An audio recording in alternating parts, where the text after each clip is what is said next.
Bonjour à toutes et à tous et bienvenue pour ce nouveau webinaire Jamf Éducation dédié à l'enseignement supérieur.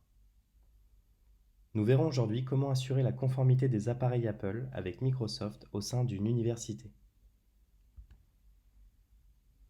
Je suis Guillaume Pereira, Education Sales Manager chez Jamf.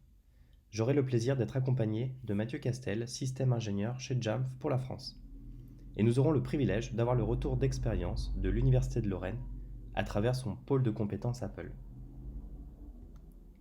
L'agenda de ce webinaire nous permettra de voir le partenariat stratégique entre Microsoft et Jamf, les intégrations pour les environnements hybrides, la mise en conformité des appareils macOS et iOS et l'accès aux ressources pour les utilisateurs, et le retour d'expérience de l'Université de Lorraine dans sa gestion avec Jamf de son environnement Apple depuis de nombreuses années.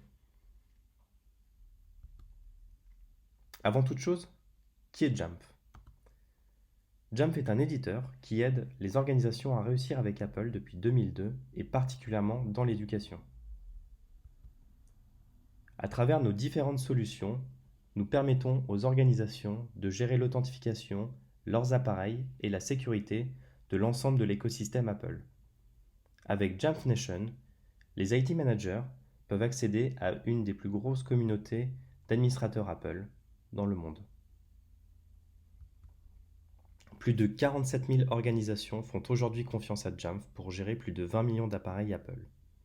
En France, nous travaillons avec une grande partie des universités dans la gestion et le déploiement de leurs appareils Apple. Nous offrons à nos clients et nous leur permettons de bénéficier de la compatibilité dès le premier jour. Cela signifie que nous permettons à nos clients d'accéder aux dernières fonctionnalités de macOS, iOS, Apple tvOS et iPadOS, ainsi que du support Jamf lorsque Apple lance une mise à jour pour ses appareils. Je vais maintenant passer la main à Mathieu, qui va vous présenter les différentes intégrations avec Microsoft.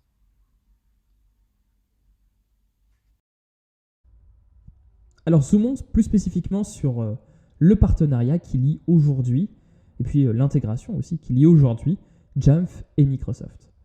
Si on regarde un petit peu dans le rétroviseur et qu'on regarde un petit peu ce qui s'est passé ces dernières années, tout a commencé en 2017, ça fait maintenant 4 ans, avec le premier partenariat entre Jamf et Microsoft qui porte sur l'accès conditionnel sur macOS.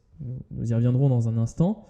Et c'est vrai que nous avons travaillé maintenant main dans la main pour permettre aux utilisateurs de continuer leur intégration entre l'écosystème Apple et l'écosystème Microsoft afin de pouvoir intégrer le mieux possible les appareils macOS ainsi que iOS et iPadOS dans cet écosystème. Alors, si on regarde un petit peu sur ces dernières années, ça s'est accéléré également avec l'arrivée d'Azure AD SSO pour Jamf Pro, qui a été complété très récemment en 2021 avec une intégration du Graph API d'Azure AD pour Jamf Pro, qui est arrivé avec la version de Jamf Pro 10.27.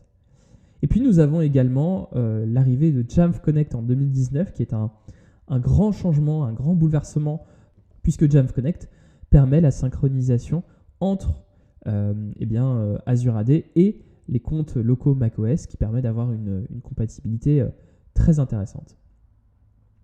Et puis, nous y reviendrons tout à l'heure, nous avons également la conformité des appareils iOS et iPadOS, qui est un petit peu la suite de l'accès conditionnel sur macOS, qui est arrivée en toute fin d'année dernière. Alors, maintenant parlons des intégrations pour les environnements hybrides. Et donc, nous allons voir un petit peu quels sont les environnements qui existent et aujourd'hui, comment Jamf est capable de répondre à ces spécificités. Alors, le dilemme auquel de nombreuses organisations sont confrontées est finalement qu'elles disposent de données dans Microsoft Azure AD, mais également dans Office 365. Toutes ces données sont finalement ce dont les utilisateurs ont besoin pour travailler. Et donc, ces organisations ont également un certain nombre de plateformes différentes à prendre en charge et elles peuvent avoir un mélange de macOS et de Windows ou même peut-être de macOS et de clients légers web. La situation est d'autant plus complexe que les utilisateurs disposent d'appareils à plusieurs endroits et surtout hors du réseau. L'accès conditionnel avec Azure AD facilite cette situation en autorisant l'accès qu'aux appareils de confiance et en répondant à cette problématique. Quand on parle d'appareils Apple, les intégrations de macOS et des appareils mobiles avec Azure et Microsoft Endpoint Manager comblent cette lacune, ce qui permet à des appareils d'être à la fois enrôlés dans Jamf en tant que service MDM complet, mais aussi enregistrés, et ça c'est une notion importante, dans Azure AD, afin d'avoir un statut lié à un ID Azure AD pour accéder aux données d'Office 365 et même bien plus. Donc ça c'est vraiment la notion clé d'enregistrement dans Azure AD et d'enrôlement dans Jamf qu'il faut bien avoir en tête avant la suite de cette présentation. Alors, on va parler maintenant de cet usage hybride et le lien que l'on peut avoir en conformité des appareils macOS et iOS avec Office 365 et peut-être même encore plus. Alors, on va commencer déjà avec l'accès conditionnel sur macOS. Comment finalement je suis capable de permettre à mes utilisateurs sur macOS d'accéder aux ressources protégées et uniquement ceci sur des appareils qui seraient de manière conditionnelle conformes à une politique de sécurité qui aurait été définie par l'entreprise. Alors, Jamf Pro et Microsoft Endpoint Manager sont tous les deux, sur le marché en tout cas, vus comme des MDM, c'est-à-dire des Mobile Device Management Solutions. Donc ces solutions de gestion d'appareils vont permettre d'enrôler un certain nombre d'appareils qui sont des appareils de type macOS, iOS, iPadOS, tvOS pour Jamf Pro et potentiellement des appareils d'autres plateformes comme Windows pour Microsoft Endpoint Manager. Sauf que avec les règles d'Apple, il n'est possible d'enrôler, d'associer un seul profil MDM par appareil macOS. Donc, comment faire cohabiter deux services, Microsoft Endpoint Manager et Jamf Pro? Donc c'est là qu'on arrive sur le schéma d'accès conditionnel sur macOS. Alors, la première chose à faire, c'est... Alors, je suis désolé, un petit peu, ce schéma est un peu complexe, mais je vais passer du temps à le commenter. Et puis surtout, nous allons voir ensuite comment cela réagit sur l'appareil. Donc la première chose à faire, c'est d'enrôler l'appareil dans Jamf. À ce moment-là, à partir du moment où l'appareil est enrôlé dans Jamf, vous voyez qu'en dessous, nous avons un petit trousseau de clés qui est l'icône du keychain de macOS. Et donc, le Mac est aussi enregistré auprès d'Azure Active Directory au moment de l'enrôlement. Donc, on a un double enregistrement. Et donc, les données d'inventaire sont envoyées à Azure Active Directory et Microsoft Endpoint Manager. Donc, nous avons enregistré l'appareil dans Microsoft Endpoint Manager, alors que le Mac est simplement enrôlé dans Jamf. Donc, le profil MDM sur l'appareil est détenu par Jamf. Ensuite, donc Microsoft Endpoint Manager évalue la conformité avec Azure AD, puis applique l'accès conditionnel. Alors, ça, c'est vraiment le point clé. C'est-à-dire que dans Microsoft Endpoint Manager, vous allez définir votre politique de conformité de vos appareils, quels sont les Macs qui sont autorisés à accéder aux ressources. Et si c'est le cas, eh bien, le Mac est autorisé à accéder aux ressources. Si le Mac n'est pas conforme à votre politique de sécurité, à votre politique d'accès, de conformité que vous avez définie dans Microsoft Endpoint Manager, même s'il est enrôlé dans Jamf, eh bien, il ne pourra pas accéder à ces ressources. Et c'est là, en fait, que vous allez définir une action de remédiation qui va permettre à vos utilisateurs de dire « Ok, mes appareils ne sont pas conformes, ils ne peuvent pas accéder aux ressources, donc ils sont bloqués. Et je propose à mon utilisateur des mesures correctrices afin qu'il puisse, par exemple, renforcer sa politique de sécurité sur le Mac, installer par exemple un profil de sécurité complémentaire ou même rajouter un code d'accès si la session de son Mac n'est pas protégée par un code d'accès ou même s'il n'est pas suffisamment fort en termes de sécurité. Alors, une fois que le Mac est enrôlé dans Jamf, donc là j'ai passé l'étape d'enrôlement, je vais choisir d'abord d'aller dans le self-service. Cette application va permettre de démarrer la procédure d'enregistrement dans Azure et donc dans Microsoft Endpoint Manager. Donc l'utilisateur est invité à s'enregistrer, à s'authentifier sur le compagnie portal de Microsoft Endpoint Manager, anciennement Microsoft Intune. L'objectif ici, c'est de permettre à l'utilisateur de récupérer ce qu'on appelle la Workplace Join Key, ou la WPJ, afin de l'obtenir dans un keychain. Et c'est cette clé qui permettra, une fois qu'elle est délivrée, d'accéder aux ressources de l'entreprise. Donc une fois que le Mac est enregistré et que l'utilisateur est prêt à continuer, à ce moment-là, un processus va se lancer qui s'appelle Jamf AAD, qui va permettre à l'utilisateur, à nouveau de s'authentifier, donc c'est une double authentification, de s'authentifier une deuxième fois. Et cette double authentification, elle est très importante puisqu'elle va permettre également d'obtenir la fameuse clé Workplace Join Key. Donc à partir du moment où ces deux authentifications sont faites, c'est terminé. Donc si je vais maintenant dans mon trousseau de clés et que je regarde un petit peu dans le détail, je vois que si je cherche dans mes éléments locaux, je vois ici que j'ai la fameuse clé Workplace Join Key pour me permettre d'accéder aux applications Microsoft. Alors, une fois que nous avons rejoint Workplace Join Key sur l'appareil, nous allons voir du coup maintenant l'appareil qui apparaîtra dans Azure Active Directory.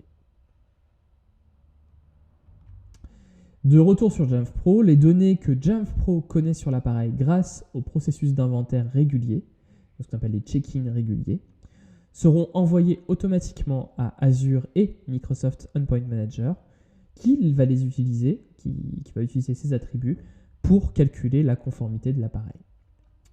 Donc une fois que Microsoft Endpoint Manager et le moteur de conformité récupèrent et digèrent cette donnée, à ce moment-là, il va créer un enregistrement et calculer la conformité de cet appareil par rapport aux règles qui ont été définies.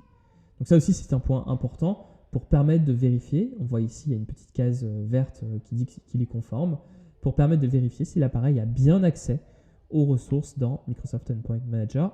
Une fois que Microsoft Endpoint Manager a finalisé le calcul de mise en conformité, on le voit ici, c'est bien conforme ici avec le Yes, l'appareil sera flagué comme conforme ou non en se basant sur ce calcul de conformité. Donc, pour voir un petit peu la liste exhaustive de toutes les données qui sont envoyées par Jamf Pro pour les appareils macOS, vous pouvez avoir un livre blanc, un livre technique qui offre notamment en appendice tout un tableau qui explique cette intégration et toutes les informations qui sont partagées entre Jamf Pro et Microsoft Intune. Alors, la règle de calcul qu'on vient de voir est basée sur la politique, la règle de conformité dans Microsoft Endpoint Manager. Donc, ce que fait Microsoft Endpoint Manager, en fait, c'est qu'il va regarder ces critères dans l'inventaire de Jamf et vérifier s'ils respectent des critères qui auront été définis dans Microsoft Endpoint Manager. Donc, par exemple, si on reprend mon exemple précédent qui dit qu'un mot de passe est requis et que la longueur de ce mot de passe doit être suffisamment longue, eh bien, nous avons un profil MDM qui est dans Jamf Pro qui a été ajouté, qui requiert que 8 caractères ou plus soient intégrés sur la session utilisateur. Et du coup, au niveau de Microsoft Endpoint Manager, on a mis exactement la même valeur. Et donc, si bien, ce profil est installé, on peut imaginer qu'il est conforme à cette règle de sécurité. Et donc, les conditions sont bien réunies pour permettre d'accéder aux ressources dans Microsoft Endpoint Manager et donc dans Office 365 par extension. Si l'appareil, du coup, n'a pas reçu ce profil MDM qui renforce la configuration, l'utilisateur n'est pas conforme et donc, du coup, finalement, il peut être non conforme à cette politique et refuser l'accès à cet utilisateur. Alors, dans Azure AD, on va voir plusieurs règles qui ont été affichées pour plusieurs clouds Microsoft, ainsi que des applications Office 365 sur lesquelles les utilisateurs vont pouvoir accéder et on va vérifier également si cette application qui a été définie dans Azure AD n'est accessible que pour des appareils qui sont marqués comme conformes par Microsoft Endpoint Manager. Ce qui permet également de filtrer les accès à telle ou telle application et donc de renforcer la sécurité pour telle ou telle application qui aurait potentiellement des données sensibles de l'entreprise. Ça, c'est un point aussi extrêmement important pour éviter justement de bloquer l'accès à toutes, mais uniquement celles que vous choisissez. Donc une fois que l'enregistrement est effectué et que la clé Workplace Join a été récupérée sur l'appareil, à ce moment-là, l'appareil peut ensuite utiliser son identifiant pour récupérer un certificat Azure AD. Et donc ce certificat de session est utilisé notamment pour un navigateur et même potentiellement plus. Donc n'importe quelle application native Microsoft peut utiliser ce certificat qui se trouve dans le trousseau d'accès du Mac pour accéder aux ressources de Microsoft Office 365. Et donc ça, c'est extrêmement important puisque du coup, cela permet d'éviter à ce que l'utilisateur ait à ressaisir ses identifiants pour chacune de ses applications afin de permettre d'accéder à ces applications. Donc cela donne l'impression à l'utilisateur d'avoir une expérience de type SSO. Alors, on va maintenant résumer la partie conformité et accès conditionnel sur macOS. Donc les 3 grandes étapes en fait. La première, c'est l'enregistrement pour permettre de rejoindre le Workplace, donc la clé WPJ.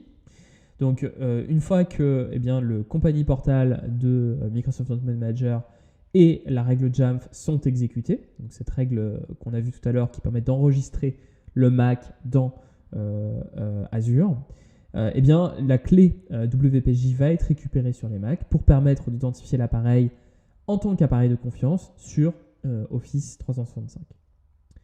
De la même manière, les applications, comme je viens de le dire, Safari ainsi que les applications Office natives utilisent cette clé WPJ pour s'authentifier auprès des services Azure et l'utilisateur n'a plus besoin de se réauthentifier. Donc c'est ce qu'on peut appeler du SSO ou en tout cas diminuer le plus possible l'empreinte utilisateur sur la partie authentification. Et enfin, et ça c'est un point important, cette conformité est regardée, vérifiée par Microsoft Endpoint Manager en continu et par Jamf Pro. Et les données d'inventaire qui sont collectées sur le Mac à travers l'agent Jamf par Jamf Pro sont envoyées à Azure. Et de cette manière-là, l'enregistrement Microsoft Endpoint Manager et Azure AD sont consultés et analysés dans Azure. Merci Mathieu pour cette présentation. Et maintenant, nous allons passer la main à l'Université de Lorraine et à l'équipe du pôle compétences Apple. Bonjour à toutes et à tous. Nous allons vous présenter le retour d'expérience du pôle de compétences Apple, qui est le gestionnaire de la solution Jamf Pro pour l'Université de Lorraine. Ce pôle de compétences appartient à la sous-direction des services aux usagers au sein de la direction du numérique. Les membres sont Nicolas, spécialiste des technologies de l'écosystème Apple, Arnaud, expert Apple, Damien, responsable technique, et Stéphane, responsable du groupe. Quelques chiffres. L'Université de Lorraine est implantée sur 51 sites répartis sur 4 départements géographiques, Meurthe-et-Moselle, Meuse, Moselle et Vosges. Elle comprend 50 composantes de formation, 60 laboratoires de recherche, 25 bibliothèques, 60 000 étudiants et plus de 7 000 personnels. En 2011, le parc informatique est constitué de 17 500 postes Windows, 750 postes Mac et 2000 iPads. Nous avons été confrontés à la problématique de gestion des iPads dès 2011. Il s'agissait à l'époque d'une demande du doyen de la faculté de médecine qui souhaitait équiper les étudiants afin d'assurer l'égalité des chances pour chacun. Techniquement, il n'existait pas encore de véritable solution et nous avons simplement mis en place une base de données maison pour avoir un suivi des prêts, puis aider les étudiants à créer un Apple ID et distribuer des cartes iTunes pour l'achat des logiciels recommandés. Cela avait certaines limitations puisque nous n'avions pas l'assurance que les étudiants allaient installer les logiciels que nous recommandions. L'année suivante, nous avons renouvelé l'opération, mais nous avions cette fois mis en place un serveur macOS pour nous appuyer sur le service Profile Manager. Cela nous a permis d'enrôler les étudiants en nous basant sur nos annuaires internes et ainsi déployer des paramètres personnalisés tels que l'adresse mail. Nous avons ainsi pu nous affranchir de la carte iTunes en envoyant des achats prépayés et déployer les applications in-house que nous avions à disposition.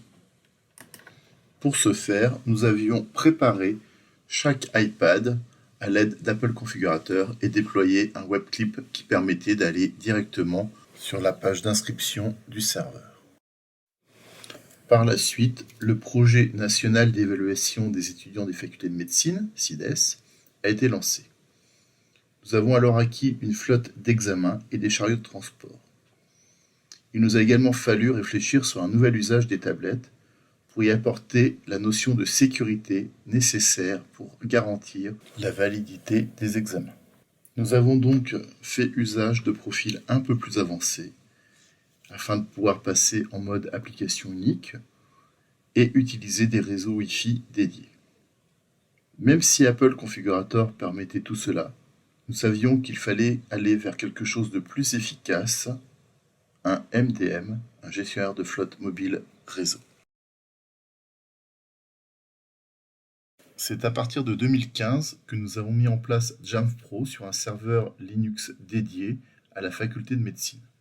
Nous y avons intégré immédiatement les 480 iPads d'examen, mais également les 70 iMac que nous utilisions à l'époque pour les services administratifs, puis progressivement les iPads en prêt que possédaient les étudiants.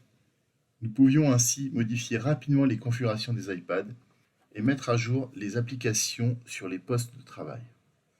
Contrairement à Profile Manager, les iPads étaient désormais en mode supervisé et un utilisateur ne pouvait plus se désenrôler. Nous avons progressivement utilisé les nouveaux services lorsqu'ils devenaient disponibles, tels que le programme d'inscription automatisé des appareils, dit DEP, ou le programme d'achat en volume, dit VPP. Le premier nous permettant de simplifier l'enregistrement et l'enrôlement des appareils dans le MDM, et le second nous permettant de déployer facilement des applications vers ces appareils. Le portail School Manager, fourni par Apple, permet de regrouper ces services et d'assurer une liaison sécurisée par certificat avec votre serveur MDM. Progressivement, d'autres composantes de l'Université de Lorraine ont eu besoin de gérer des matériels Apple. Nous les avons ajoutés à notre serveur de la faculté de médecine en créant des sites dans Jamf pour différencier les différents espaces.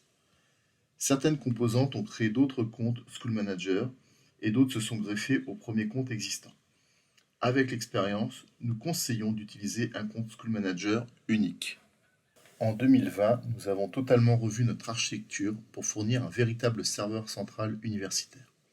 Le groupe de travail a établi des règles d'utilisation, assisté les équipes pour permettre la migration de l'existant et intervient désormais en amont de tout projet devant utiliser ce service, notamment en formant les futurs gestionnaires.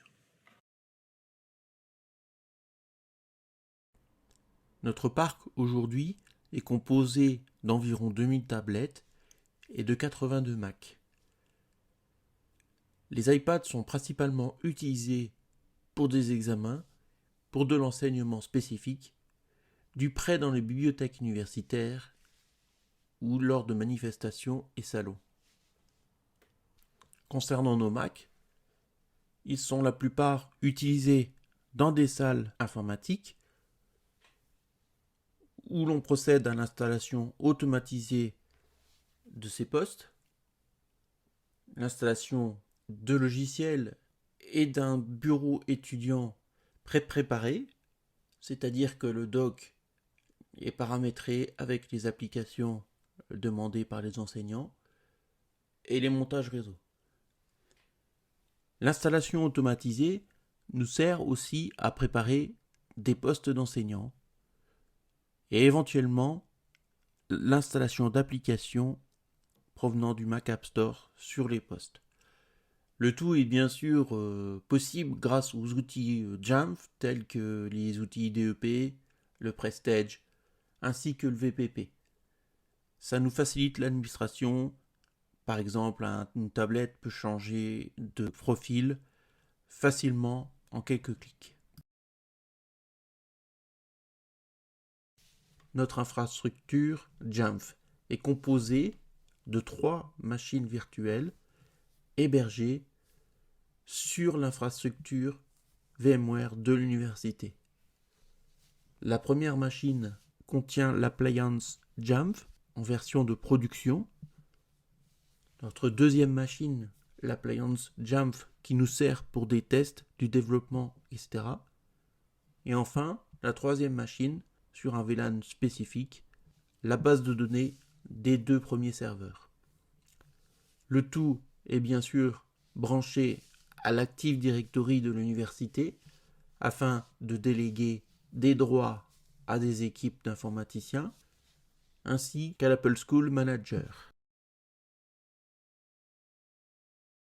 Après 10 années d'utilisation de la solution Jamfro, nous avons constaté une réduction du temps de mise en production grâce entre autres à des déploiements automatisés.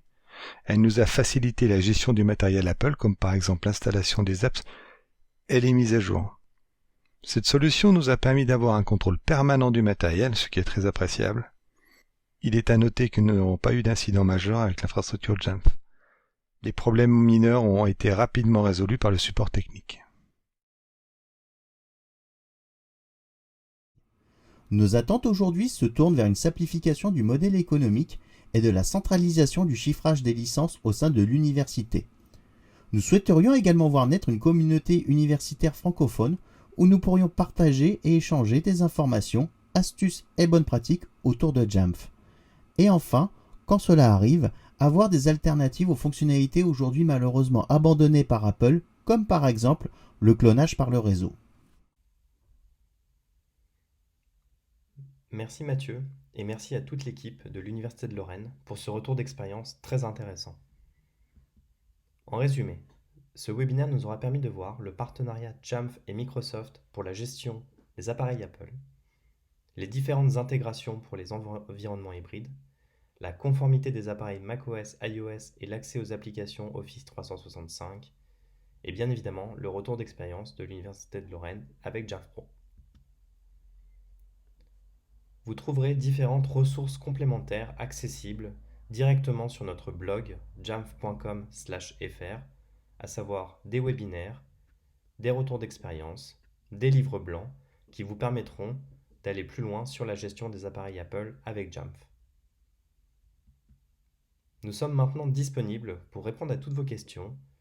L'adresse france@jamf.com est également disponible par la suite si vous avez des questions, des demandes par rapport à votre projet ou la gestion de vos appareils Apple au sein de votre université.